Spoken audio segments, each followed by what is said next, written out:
आणि भारतातल्या तमाम सिनेरसिकांसाठी आजचा दिवस अत्यंत दुःखद बातमी घेऊन आला। देश स्वतंत्र व्हायच्या दशक दोन दशक आधी जन्माला आलेल्या पिढ्यांपासून ते आज अगदी तिशीमध्ये असलेल्या पिढ्यांपर्यंत अनेकांच्या गळ्यातला ताईत असलेले लाडके अभिनेते धर्मेंद्र यांचा आज मृत्यू झाला। वयाच्या 89व्या वर्षी धर्मेंद्र यांचा मृत्यू झाला। हिंदी सिनेसृष्टीतील ज्या अभिनेत्यांना प्रेक्षकांचं प्रचंड प्रेम लाभलं, प्रचंड साथ लाभली, त्यामध्ये धर्मेंद्र यांचं नाव अग्रस्थानी। बॉलिवूड आणि सिनेमा हा या देशाचा श्वास असण्याच्या काळात धर्मेंद्र यांनी लाखो भारतीयांच्या हृदयावर अक्षरशः अधिराज्य केलं। अगदी रोमॅन्टिक हिरो ते ॲक्शन हिरो असा त्यांच्या अभिनयाचा दोलक होता। त्यामुळे लाखो तरुणांच्या मनात एकाच वेळी प्रेम आणि व्यवस्थेविरोधात राग अशा दोनही भावना जागवण्यामध्ये धर्मेंद्र यशस्वी ठरले। धर्मेंद्र यांचं करिअर सुरू झाल्यापासून या देशाने प्रचंड बदल पाहिले।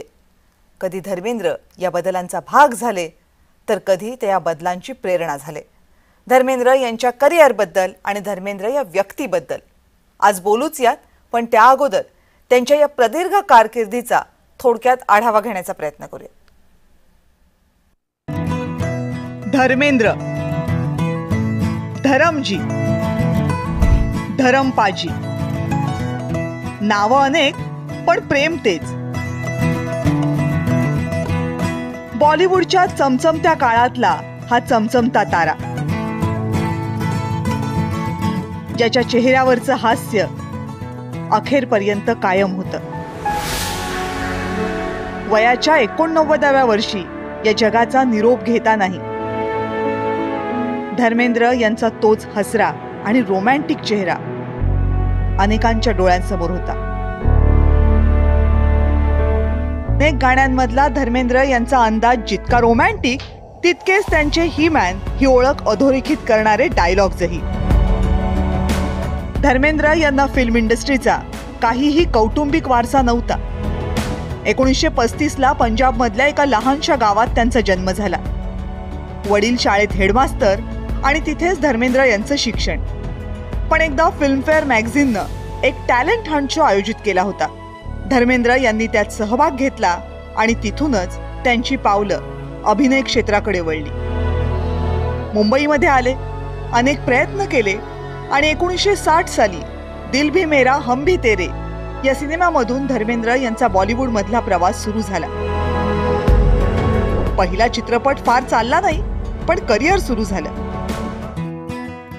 शोला और शबनम या चित्रपटानं धर्मेंद्र यांना यशाची दारं उघडून दिली। मग अनपढ़, बंदिनी, आई मिलन की बेला, हकीकत, फूल और पत्थर, ममता, अनुपमा, इज्जत, आंखें, शिखर, मंजली दीदी, चंदन का पालना, मेरे हमदम मेरे दोस्त, दो रास्ते, सत्यकाम, आदमी और इंसान असे अनेक हिट चित्रपट धर्मेंद्र यांच्या नावावर जमा झाले।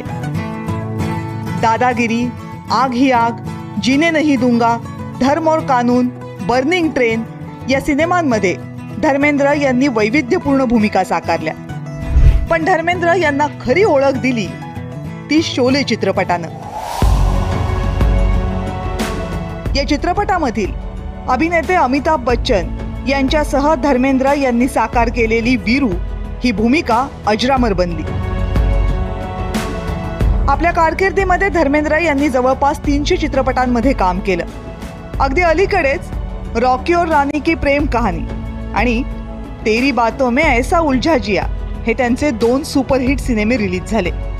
त्यांचा आगामी सिनेमा 25 डिसेंबरला रिलीज होणार आहे। प्रकाश कौर यांच्याशी अगदी कमी वयातच धर्मेंद्र यांचं लग्न झालं। सनी देओल आणि बॉबी देओल ही 2 मुलं आणि 2 मुली झाल्या। पुढे हा संसार मोडला आणि मग 1980ला अभिनेत्री हेमा मालिनीशी धर्मेंद्र विवाहबद्ध झाले। त्यांच्या 2 मुलींपैकी एक ईशा अभिनयाच्या क्षेत्रात आली, पण अहाना नाही। विजेता फिल्म्स या प्रोडक्शन हाऊसच्या माध्यमातून धर्मेंद्र निर्माते बनले। सनी देओलचा अत्यंत गाजलेला घायल हा सिनेमा त्यांनीच प्रोड्यूस केला होता। बॉलिवूडच्या चमचमत्या जगामध्ये तब्बल 6 दशकं चमकणारा हा तारा आपल्या खासगी आयुष्यामध्ये मात्र जमिनीशी, मातीशी जोडलेला होता। लोणावळ्याच्या आपल्या फार्म हाऊसमध्ये शेती आणि प्राण्यांसोबतच त्यांनी आपल्या आयुष्याचा उत्तरार्ध व्यतीत केला. बॉलिवूडला हिरो या शब्दाची खरी ओळख करून देणारा हा अभिनेता आज आपल्यामधून निघून गेला. पण धरमपाजींचा तोच हसरा चेहरा त्यांच्या आठवणींच्या रूपात कायम आपल्या सोबत असेल. ब्युरो रिपोर्ट, जय महाराष्ट्र.